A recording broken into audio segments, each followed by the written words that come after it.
Хэрэв танд энэхүү зохиол таалагдсан бол та бүтэн хувилбарыг M-Book аппликейшнээр сонсоорой.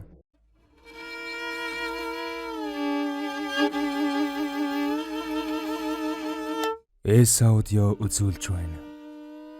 Хэрэв та бэлэн бол жихвчээ зөө.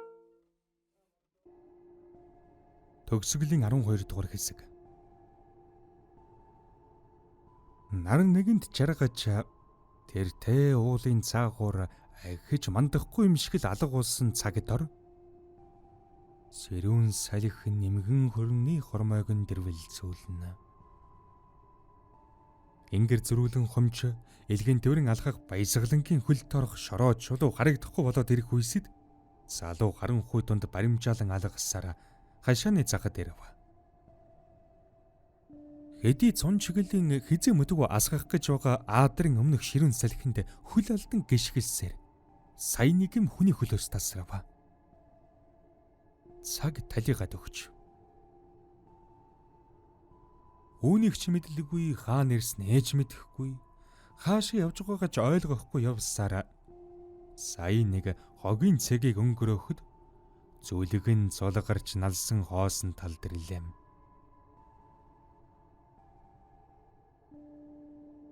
Дотор нь бугалсан их шаналл гоолой дээр тулж гад шүлсийн залгиж чадахгүй гороож явсаар энд ирэхэд тэр сая нэг сад тавив. Зээж гавд нь хүндрэлж байсан их шаналлыг энгэрийн халаасантан хийсэн толин нухаж шархыг нь хүндэж байх шиг санагдахад өнөөхөн гарган ирэв. Тэгэхдээ тусгалыг доош харуулж аль болох харахгүй байхыг хийж байна.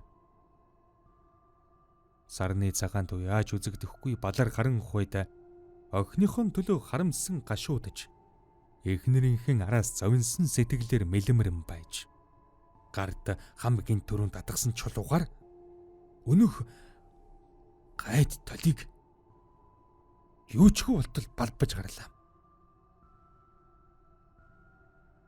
Үзэж дуулсан бүхэн нүднийхэн нүмн өчигдөр юм шиг тодхон харагдаж бүх юм эхэлсэн тэр мөчөд охиных нь бие махбат сэтгэл зүрх хичнээн их өвдөж шаналж байсан бол гэж бодохоос зүрх нь урагдаж дотор нь шархирна. Энэ бүх гомдлон цээжиндэн хурааж явахад цугласан их шаналлан гартан илгээж толиг хагалж гадна бүрмэл төмрийг махидл балблаа. Тэгж байтал аадар зодхов. Халуун цуны хүйтэн бороонд нэвнэрсэн баясгалан сая нэг сэхэ авахад өөрийг нь тойрч асан муу муухай бүхэн энэ борооноор угаагдаж шин амьдрал шин бүхэн энэ борон туслаар өөр дээр нь цутгах шиг. Магад энэ дунд зовлон байж мэднэ. Гэхдээ үзэж тулсан бүхнийхэн дэргэд таанч жижигхэн санагдах аж. Хоёр гараан алдлан тэнгэрл ухарж нүүрэн дээр унах дусал бүрийг мэдрэхийн төлөө нүдэн ханав. Одоо бүх зүйл ард хоцорсон. Тэр урд өмнөх амьдралдан хизээч ийм их амар амгалан тайвширлыг мэдэрч байсангүй. Гур бороо хайрлсан тэнгэрт талархах шиг. Бурханд бас баярлах шиг. Хүн жаргалыг мэдэрч зовлонг туулж дуусгад дахиад л жаргал ирдгийн тавилан юм. Бүх зүйл учир удахтай зэрэгцээ төр зурих байдаг. Хэрийг явуулснаас хойш 1-7 хоног өнгөрлөө. Нам гүм. Гэрд нээлтв зүйл үзэгдэж харагдсангүй. Охин нь чимчилгээг нь хийлгэж их өрлөнтэй байгаа сайн мэдээ дуулсан баясгалан сэргэлэн хоёр хэвийн амьдралдан эргэн орлоо. Толиг хадгалж байсан хувцсны шүүгийг тэр чигт нь хайчхаад оронд нь олон шургуулгатай жижиг шүүгээр солив. Хагалсан бүхний шинээр авч тавихад хос хоёр амьдралаа дөнгөж шинээр эхэлж байсан тэр мөчөн эрэхгүй дурсжээ.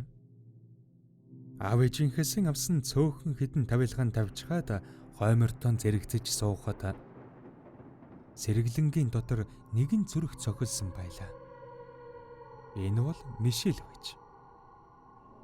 Түүнийг бүрэлдэн тогтож байхыг мэдмэгдсэн баясгалан нэрийг нь Мишель гэж төлөвлөж байсан нь мэдлэгт нь өгсөн байна. Энэ нандин мөчөөн дурсаж зогссон хоёр гэрээсэн хөдлөлцөн гарч охин нь гэртэн авчирхаар явцгаалаа. Урд ийм мөчийг нэг их тоолгүй байдгал зүйл байдгаараа өрнөж байгаа мэт хүлээж авдаг байсан хоёр нарны туяаг сэрүүн салхийг дэрэгдээ байгаа хинхнэн хайрлахын ихэр хайрлаж энийг амар амгалан бэлгэлсэн бурханд талархаж байлаа. Гэртээ ирсэн Мишель өхөнч ээж авийнхаа дунд суугаад эргэлж хурдын хөөрхөн инэмсэглэрэн ээж аавыгаа гэрээн ирээдүгэн мэлааж байх шиг. Өдөш болоход сэргэлэн охин нь оронд нь оруулж өглөө. Өдий том болсон ч гэлэн ээжийнхэн ингэрт чанга төврүүлэхэд сэргэлэнгийн дотор цэлмэдэр ав. Охиныхон өрөөнөөс гарах гэхэд Мишель ээжээсэн гэрлэн унтраахгүй байгааг хүслээ. Өнгөрч ард үлдсэн бүхэн шарахгүй анихгүй нь мэдээжийн хэрэг тул тэр цааргалсангүй. Ямар нэг зүйл болвол хамгийн түрүүнд аав ээжтэй мэдэгдэн гэж амлаад хүнжилтэн шоргов. Баясгалан сэргэлэн хоёрч тэврэлдэж чаваад ундахаар хэвтлээ. Баясгалангийн нойр гулчаад болж өгсөнгүй. Эхнэрийн сэрэхгүй гэсэндэн эргэж хөрвөхгүй гүрийвч нэгэнт хулжсан нойр хэсэгтэн ирэхгүй тодорхой тул хүнжлэн сөхөж сэмхэн босоод галын өрөө рүүгэн оров. Үүр цайх дөгчээ. Баясгалан зуршил болсноор шар тостой кофе уухаар хөлдөгчнөсөн барьцалд чөлдсөн том шар тос гарган ирж хутгаар цуулахаар оролдох зураан хутганд туссан дүрсэн харлаа. Өөрийнх нь царай бүрэлдсэн жирэлцэж бүдэг бадаг харагдах юм. Хутгаан эргүүлэн харж зогсохдоо үгүй мөн хачи юм шүү. Иймхэн юмд горгодчихоо амьд хүмүүсийг зовоож байх гэж. Тэр нь ядаж манай гэрд нүүрлэх гэж. Амьдрал гэдэг ястаа урдчлан таамаглаж мэдхийн аргагүй юм та. Хүнд хэлвэл ав идэхгүй дээ. Гэж бодсоор багхан мушигаад кофего найруулав.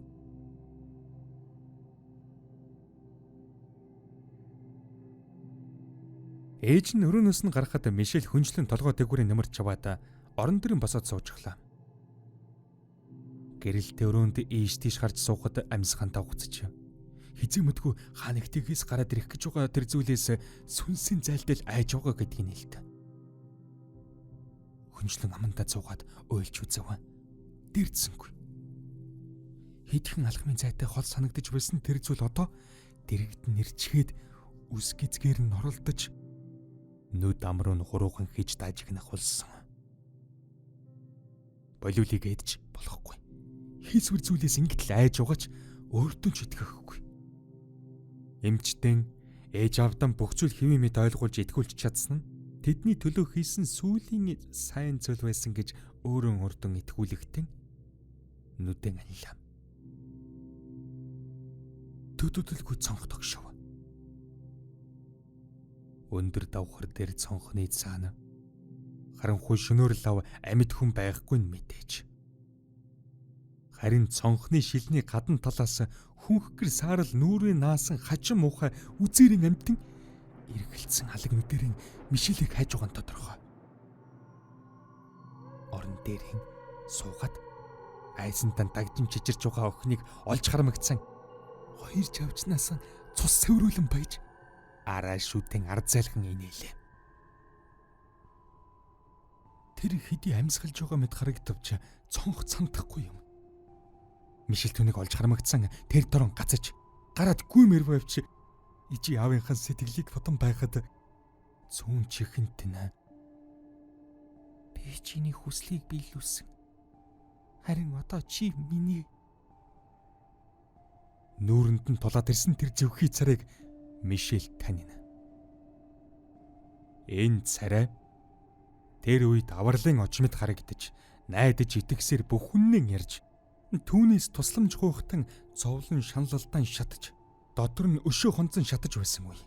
Тэгэл юу ч бодлого амлчихсан. цусаар ундаалж түүний гомдоосон бүх хүний амийг авсан. Одоо өөрийнх нь өгөх ээлж. Гэхдээ амиа. Баясгалан аяхта кофег нь дундалж аваад гараа дээр өргөн сунааж юм. Энэ амар амгалан үүр дүргэлжлээс ээж гэж төрөхөсөв. Хайртай хүмүүсийн өвчин зовлонгүй, сэтгэлийн шаналлгүй амар тайван байлгах нь юунаас илүү хайр аж. Энэ хайр л гэр бүлд цогцолж байвал эд мөнгөний хэрэг үгүй мэт. Ингэж бодсоор аягта борголон барьсаар охиныхон өрөөний хаалгыг зөөлн нээлээ. Яг л энийг хүлээж байсан мэт хаалга дөнгөж нээгдвүү үгүй юу, хүрэн цус хөлийнх нь үлдмийг чиглэн урслаа. Хөл дор нарийнж өгсөн нэмгэн цамц тээг болно. Тэр өгөхөө мэдчихвч. Тиймийн учир урсах цусан хүрдэл хазаарлах аятай хаалганыхын доогуур цамцаан ивж хааж юм. Бүдэг гэрэлд харсантан итгэж ядсан баясгалан тэр дор охиныхоо өрөөний гэрлийг асаав. Нэлсгийн ассан тод гэрэлд орон дээр дээш харж хэвдсэн охин цочсонгүй. Харин баруун гараан газар дунжуулж оргисон байх ба түүнээс нь хүрэн цус хурууг нь даган урссан мөр тогтож ээжийнхэн хужсантай ээжлэр өөрийг нь хүнжлэрэн хужиж аваад нүүрэнтэн инээмсэглэл тодруулсан чигтэн нас барсан байлаа. Юута их гар зам. Юута их шаналлаа. Гэхдээ тэр одоо баяртай байгаа. Ямар ч гадны нөлөө орсон шинж байгаагүй улмаас их хэргийг тэгсгээд гаалаа. Харин хүчингийн хэрэг толбогдсон бүхэн ийм гинтийн байдлаар амиа алдсанд мөрдөгчөд дэмий шагширч өөр хоорондоо хов болгож ярихаас хэтэрсэнгүй. Ядаж хэргийн газраас буюу охиных нь дэрний хажаагаас олдсон хээтэй төмөрөгч мөрдсөнгүй. Түүнийг шалгуулахаар хэд хэдэн өргөдөл барьж гүйсэн баясгалан гэж тоосонгүй. Түүний өргөдөл дээр энэ төмөр бол толны ардтал. Энэ толийг би сайн мэднэ. Хэрв та бүхэн нарийн шалгавал цулгуу талд нь үлзийг ихнэр бичээд байгаа. Энэ нэрний эзэн шалгаж өгнө гэж удаа дараа хүсэлт тавьсан удагтай байж юм.